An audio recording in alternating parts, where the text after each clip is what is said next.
Section 1, sous-section 2, unité 2. Intérioriser les 5 stratégies. Dans l'unité précédente, nous vous avons brièvement présenté les 5 stratégies R et donné un aperçu de leurs actions. Dans cette unité, nous allons approfondir chaque stratégie, en apprenant davantage sur leurs objectifs, ce qu'elles signifient pour les parties prenantes concernées et comment d'autres villes les appliquent. À la fin de cette unité, vous comprendrez les objectifs spécifiques de chaque stratégie R, comment leurs 3 actions connexes peuvent être mises en œuvre et comment d'autres villes l'ont fait à travers des études de cas réels. L'objectif de la première stratégie R est de jeter les bases des activités circulaires et de permettre la transition vers une économie circulaire. Nos structures économiques et de gouvernance actuelles reposent sur l'hypothèse de ressources illimitées. La transition circulaire nécessitera une refonte substantielle de nos systèmes d'extraction et d'utilisation des ressources. C'est là que Rethink entre en jeu. Rethink consiste à concevoir des systèmes qui bouclent la boucle en créant les conditions nécessaires à l'émergence et au développement des pratiques circulaires.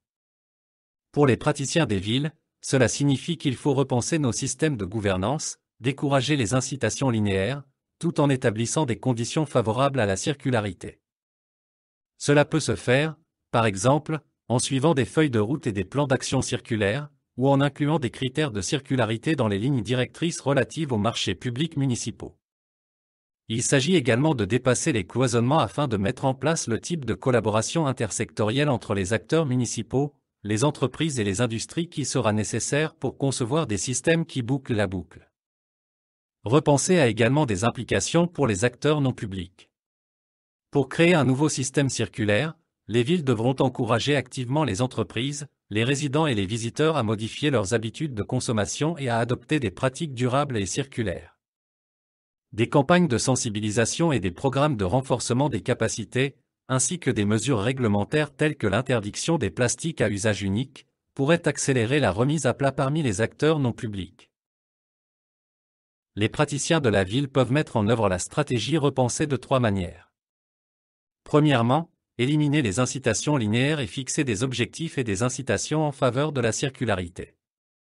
Un moyen efficace pour les villes d'agir repensé est de procéder à des changements systémiques de politique, tels que des prélèvements fiscaux, des investissements ciblés ou des marchés publics durables. Ces changements peuvent directement décourager les systèmes économiques linéaires. Pour les changements de politique qui nécessitent l'autorisation de niveaux de gouvernement plus élevés, les villes peuvent agir en tant que défenseurs et faire pression pour de tels changements. Les collectivités locales peuvent également utiliser des outils de définition de la vision, tels que des feuilles de route, pour catalyser et suivre les actions en faveur de la circularité dans toute la ville. Deuxièmement, soutenir les systèmes en boucle fermée et les synergies intersectorielles. Les villes peuvent faciliter la collaboration en engageant leurs services municipaux, les industries locales et les entreprises dans des projets circulaires en boucle fermée. Cela permet non seulement d'accroître la quantité de connaissances disponibles pour la mise en œuvre de ces systèmes, mais aussi de garantir des niveaux plus élevés d'adhésion et d'acceptation par le public tout au long du processus de transition. Par exemple, Citra, le fonds d'innovation finlandais, a créé une base de données de matériaux de construction à laquelle les acteurs concernés peuvent accéder pour faciliter l'utilisation ultérieure des matériaux de construction. Troisièmement, favoriser des modes de vie durables. Il s'agit d'une série d'actions, allant des campagnes et du partage d'informations à l'organisation d'ateliers et d'événements publics. Toutes ces initiatives permettent aux citoyens de mieux comprendre l'économie circulaire et les encouragent à intégrer des pratiques durables dans leur vie quotidienne. Comment les villes ont-elles appliqué ces 3 actions jusqu'à présent? Voici 3 études de cas qui décrivent comment les villes mettent en œuvre repensée. Dans le premier cas, le Conseil municipal de Londres introduit une approche du carbone sur l'ensemble du cycle de vie pour évaluer les émissions de ses bâtiments. La capitale anglaise a décidé de collaborer avec les acteurs de la construction pour contrôler et réduire les émissions de carbone de ces bâtiments et infrastructures tout au long de leur cycle de vie, dans le cadre du programme Plan Policy SI2. Cela signifie que toutes les émissions de carbone provenant de la construction, des matériaux et de l'utilisation d'un bâtiment seront prises en compte dans le calcul des émissions de carbone, ce qui donnera une image plus complète de l'intensité des émissions de carbone. Les plans pour les nouveaux bâtiments devront inclure une évaluation du carbone sur l'ensemble du cycle de vie et proposer des mesures pour réduire les émissions attendues. Le deuxième cas montre comment Stockholm a ouvert la voie en appliquant le concept de métabolisme en boucle fermée à un grand nombre de ses systèmes urbains. Ce quartier a été conçu autour du concept de métabolisme en boucle fermée, qui englobe les synergies entre l'eau, l'énergie et les services de transport. Le quartier est chauffé par des eaux usées purifiées, la combustion de déchets ménagers et des biocarburants. Les recherches indiquent qu'en mettant en œuvre des technologies avancées, la consommation d'énergie diminue encore de 20%. Enfin, les trois villes de Yokohama et Nagano au Japon, et Turku en Finlande, ont uni leurs forces pour lancer la campagne 1,5 degré de vie. Cette campagne fait appel à des groupes de jeunes pour réduire les émissions dues à la consommation. Les participants sont invités à créer des supports créatifs sur leur mode de vie à 1,5 degré afin d'encourager les autres à adopter des pratiques similaires. Maintenant que nous avons pris connaissance des objectifs, des actions et de quelques études de cas de repensée, la première stratégie R, passons à la seconde. L'objectif de Regenerat est d'adopter des infrastructures, des systèmes de production et des sources d'approvisionnement qui permettent aux écosystèmes naturels de prospérer. Les villes, les entreprises et leurs habitants dépendent des écosystèmes naturels pour une diversité de services, y compris la pollinisation des cultures, le refroidissement urbain, la purification de l'eau et bien d'autres. Par conséquent, Regenerat souligne qu'aucune transition circulaire d'une ville ne serait complète sans un engagement en faveur d'écosystèmes sains et de la biodiversité. Pour les praticiens des villes, cela signifie avant tout qu'il faut soutenir les politiques qui protègent activement la biodiversité et les écosystèmes locaux, à l'intérieur et à l'extérieur des limites de la ville. Il peut s'agir, par exemple, de la régénération des plans d'eau locaux ou du réensauvagement des terres publiques. Les infrastructures et l'environnement bâti peuvent également être conçus pour fonctionner en tandem avec des systèmes naturels fonctionnels. Connues également sous le nom de solutions basées sur la nature, ces interventions visent à intégrer les fonctions naturelles dans le tissu urbain. Lorsque l'extraction et l'utilisation des ressources naturelles ne peuvent être évitées, Regenerat invite les villes à se procurer des ressources renouvelables à faible impact qui contribuent à minimiser l'impact environnemental de l'extraction des ressources. Pour une mise en œuvre réussie des stratégies régénérées, les acteurs privés et civils doivent également être impliqués. Les praticiens des villes peuvent rallier ces acteurs en soulignant les avantages économiques et écologiques qu'offrent les solutions basées sur la nature. Les entreprises peuvent être incitées à adopter des ressources renouvelables à faible impact pour leurs activités, telles que l'énergie solaire pour alimenter les processus de fabrication ou des emballages compostables pour leurs produits. Enfin, les villes peuvent sensibiliser les citoyens aux moyens de réduire les émissions et la pollution. Cela permet également de responsabiliser les citoyens et de les faire participer activement à la transition circulaire. Comment les collectivités locales peuvent-elles mettre en œuvre la stratégie régénérée dans leur contexte? La première des trois actions consiste à protéger et à restaurer les écosystèmes locaux. Il s'agit de mesures de sauvegarde et d'amélioration des écosystèmes et de la biodiversité à l'intérieur et à l'extérieur des limites de la ville, ainsi que d'actions visant à restaurer les écosystèmes dégradés. Par exemple, la création d'éco-corridors pour éviter la fragmentation des écosystèmes ou le réensemencement des terres dégradées. Deuxièmement, promouvoir des solutions inspirées et soutenues par la nature. Les villes peuvent donner la priorité aux solutions qui exploitent les écosystèmes fonctionnels en tant qu'infrastructure pour fournir des services naturels au profit de la société et de l'environnement.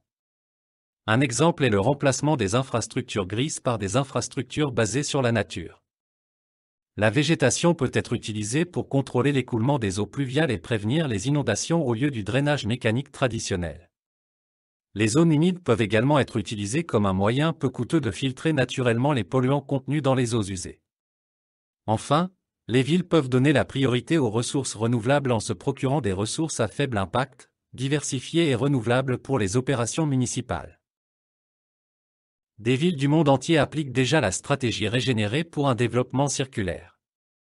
Voici des exemples de villes brésiliennes, chinoises et tanzaniennes. À Brasilia, la sécheresse a atteint des niveaux de crise en 2016, ce qui a conduit la ville à redoubler d'efforts pour protéger et restaurer ses écosystèmes naturels. Pour s'assurer que les plans d'eau locaux restent capables de se recharger naturellement, un groupe diversifié de parties prenantes a collaboré pour reboiser des sources dans le bassin hydrographique urbain du nord de la ville.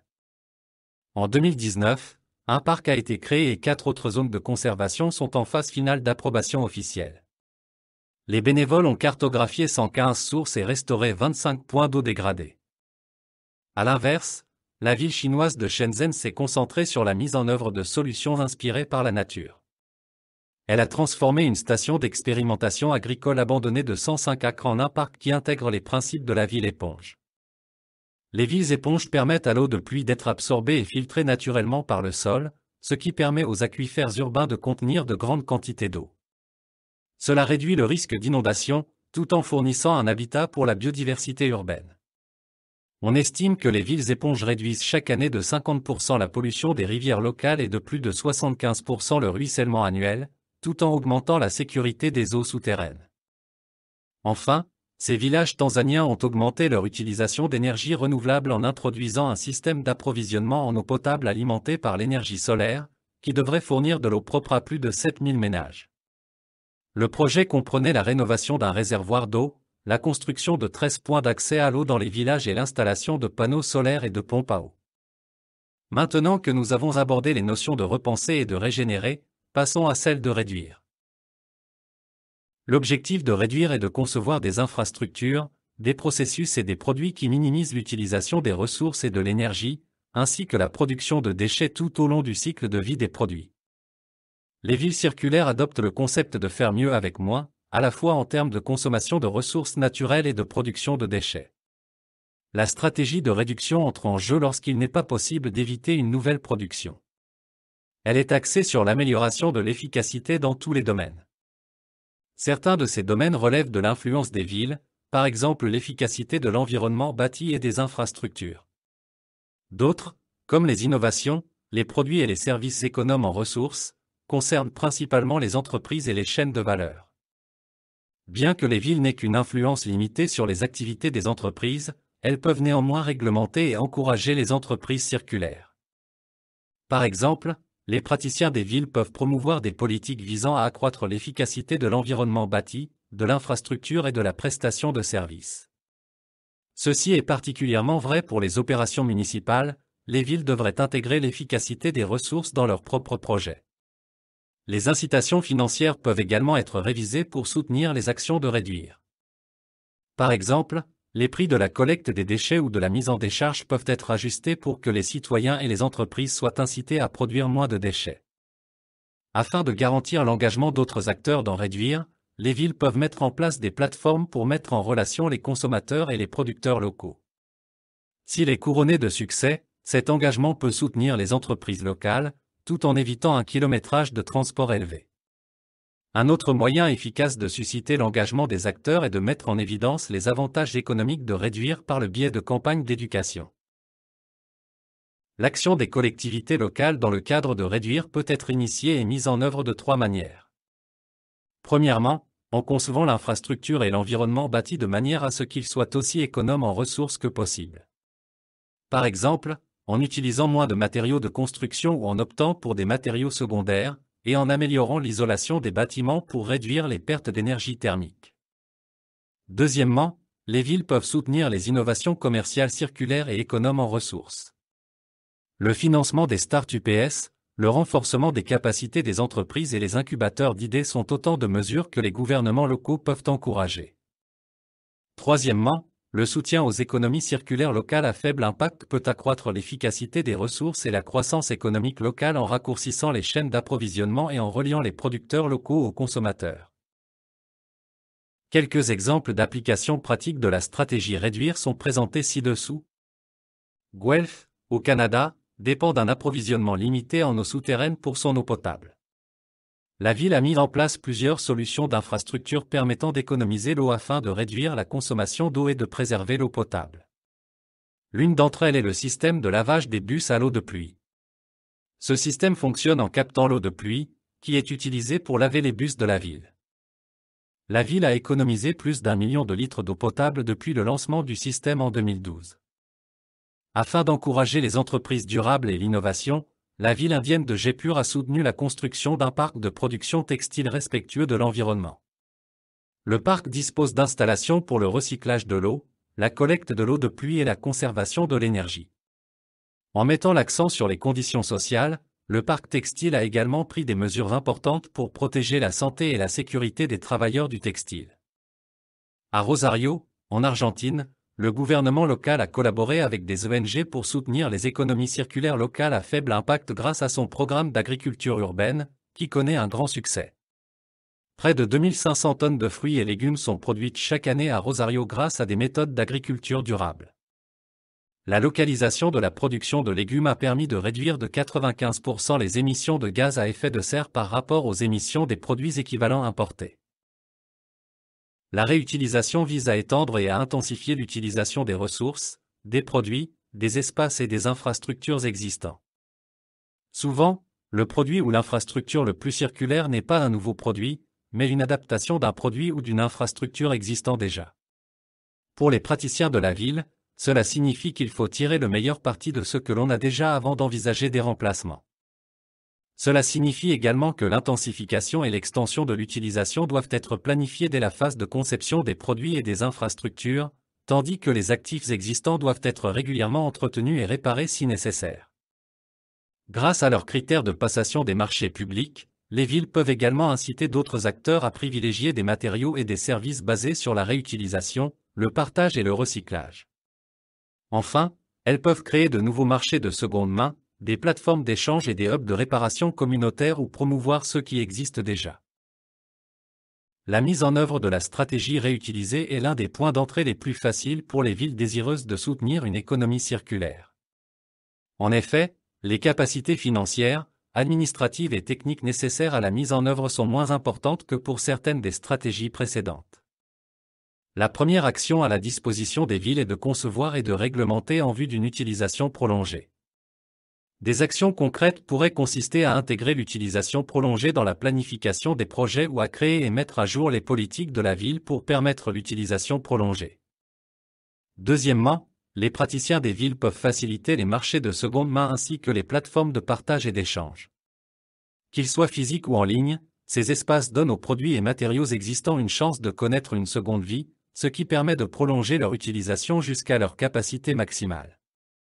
Les plateformes en ligne sont particulièrement adaptées au partage d'espaces et de produits, de nombreuses applications et produits numériques offrant déjà ce service. Enfin, les villes peuvent soutenir la réparation, la refabrication et l'entretien des actifs existants. Par exemple, les collectivités locales peuvent mieux entretenir et réparer les espaces et les infrastructures appartenant à la ville afin d'accroître leur longévité, et soutenir les possibilités offertes aux résidents de faire de même pour les objets et les biens appartenant à des particuliers. Comment ces trois actions de réutiliser sont-elles appliquées dans la vie réelle? La première des trois études de Careuse montre comment la ville de Pittsburgh, aux États-Unis, partage l'espace sous la forme de terrains vacants. La ville de Pennsylvanie permet aux habitants d'accéder à des terrains municipaux vacants pour jardiner, cultiver des aliments et créer des jardins de pluie dans le cadre du programme Adoptalo. Avec plus de 27 000 terrains vacants dans la ville, l'une des questions clés du projet était la propriété du terrain. 27% des terrains vacants appartiennent à la ville de Pittsburgh ou à son autorité de réaménagement urbain, URA, tandis qu'environ 70% appartiennent à des particuliers. Cela signifie qu'en coopérant avec des propriétaires privés, la ville pourrait potentiellement tripler la quantité de terrains disponibles pour les citoyens. Dans l'étude de cas suivante, nous voyons que Séoul a intégré les services de partage dans sa politique de gestion de la demande de transport, qui cible les personnes sans voiture. D'ici à 2030, la politique de covoiturage de la ville vise à mettre en place 2000 stations dans toute la ville, soit 5 stations par quartier. À Séoul, la participation des citoyens aux services de partage a augmenté d'environ 500% entre 2014 et 2016. Enfin, la ville australienne de Brisbane organise régulièrement des ateliers de réutilisation et de recyclage pour aider les citoyens à acquérir des compétences en matière de réparation et de refabrication. Grâce à ce projet, la ville facilite non seulement le partage des connaissances, mais elle se rapproche également de l'objectif de sa stratégie régionale en matière de déchets, qui vise à réduire les déchets mis en décharge de 55 à 10% d'ici à 2050. Nous en arrivons maintenant à la cinquième et dernière stratégie R, à ses objectifs, à ses actions et à ses études de cas. Recover vise à maximiser la récupération des ressources en fin de vie et à les réintroduire dans les processus de production. Cette stratégie concerne les flux de matériaux résiduels et entre en jeu une fois que toutes les autres stratégies R ont été appliquées dans toute la mesure du possible. Pour les praticiens des villes, cela signifie qu'il faut envisager de récupérer les ressources des flux résiduels plus tôt, idéalement pendant les phases de planification et de conception. En outre, les villes doivent faciliter la récupération maximale des ressources. Cela peut se faire en convertissant les boues d'épuration en engrais, en introduisant des systèmes d'étiquetage des déchets ménagers ou en fournissant des poubelles supplémentaires pour le tri, pour ne citer que quelques exemples. Afin de rallier d'autres acteurs à récupérer, les villes doivent également soutenir les efforts du secteur privé dans ce domaine, par exemple par le biais de programmes de formation et de partenariats avec les grands employeurs. Pour s'assurer que les citoyens et les ménages trient correctement leurs déchets, les villes peuvent également fournir des informations sous forme de brochures et d'affiches. Pour lancer et mettre en œuvre cette dernière stratégie, les villes peuvent concevoir et réglementer la séparation et la récupération. Par exemple, elles peuvent mettre en place des systèmes de séparation pour les consommateurs et l'industrie qui éliminent les obstacles liés au temps, à l'effort et au coût. Elles peuvent aussi réglementer pour exiger une quantité minimale de matériaux récupérés et faire de la récupération une norme de gestion des déchets. Une deuxième action consiste à collecter et à trier les déchets pour faciliter la valorisation, par exemple en veillant à ce que les déchets des ménages et des entreprises soient collectés et triés de manière appropriée par type, étiquette, etc. Troisièmement, les autorités locales sont en mesure de soutenir ou de diriger des initiatives qui traitent les déchets et garantissent qu'ils sont réutilisés à leur valeur la plus élevée. Les installations publiques de gestion des déchets pourraient transformer les déchets en nouveaux intrants industriels ou en produits de consommation, ou les villes pourraient soutenir les acteurs privés qui offrent de tels services. Voyons maintenant comment les villes appliquent cette stratégie sur le terrain. Dans notre première étude de cas, la ville palestinienne d'Hébron, nous observons la mise en œuvre de la deuxième action récupérer, collecter et trier les déchets pour faciliter leur valorisation. La ville a créé un marché alimentaire directement lié à une installation de compostage, qui transforme les déchets organiques du marché en engrais. L'engrais produit par le centre est ensuite redistribué aux producteurs alimentaires locaux. Dans notre deuxième exemple, la législature de l'État de Washington a adopté un projet de loi créant le Washington Photovoltaic Module Stewardship and Take-Back Program, programme de gestion et de reprise des modules photovoltaïques de l'État de Washington. Ce programme impose aux fabricants de panneaux solaires achetés après juillet 2017 d'offrir aux consommateurs un moyen écologique et pratique de recycler les panneaux. Plus de 90% des panneaux solaires sont constitués de verre, de plastique, d'aluminium et de fils de cuivre. On estime que 10 millions de tonnes de panneaux solaires devront être désinstallés et éliminés d'ici 2050 aux États-Unis, ce qui fait de ce projet de loi une mesure importante. Enfin, les autorités locales d'Accra, au Ghana, s'efforcent de conserver les matériaux de grande valeur. Après avoir constaté que les pratiques informelles de recyclage des déchets électroniques sur le marché local étaient dangereuses et inefficaces, elle a réuni de nombreux partenaires nationaux et internationaux pour y remédier. L'un des résultats a été la mise en place d'une installation pilote de recyclage des déchets électroniques où les travailleurs apprennent à désassembler les articles de manière sûre et propre, et où les composants de valeur peuvent être revendus. Maintenant que nous arrivons à la fin de cette sous-section, il est temps de tester les nouvelles connaissances que vous avez acquises au cours des 2 dernières unités. Cet exercice est organisé en 3 parties. La première partie teste votre compréhension des 5 stratégies R. La deuxième partie les met en relation avec l'étude de cas. La deuxième partie les relie aux études de cas que nous avons examinées. La troisième partie vous donne l'occasion de cartographier l'application des 5 R dans votre ville, ainsi que d'identifier les acteurs pertinents pour une mise en œuvre réussie et les domaines à améliorer. Vous trouverez le lien vers l'exercice 2 dans les notes de cours. Il est maintenant temps de récapituler les principaux enseignements de cette unité. Tout d'abord, les collectivités locales doivent non seulement mettre en œuvre elles-mêmes les mesures, mais aussi encourager et inciter d'autres acteurs, tels que les entreprises et les citoyens, à participer pour obtenir un impact maximal. Deuxièmement, comme nous l'avons vu dans les études de cas, les stratégies 5R peuvent être appliquées à différents contextes urbains. Il est essentiel de sélectionner les actions appropriées au contexte local de votre ville. Nous voici arrivés à la fin de la section 1. Veuillez noter que la première unité de la deuxième section est interactive. Cela signifie que le contenu de l'unité ne se présente pas sous la forme d'une vidéo narrative, comme c'était le cas jusqu'à présent. Au lieu de cela, vous trouverez dans l'unité des instructions sur la manière de procéder.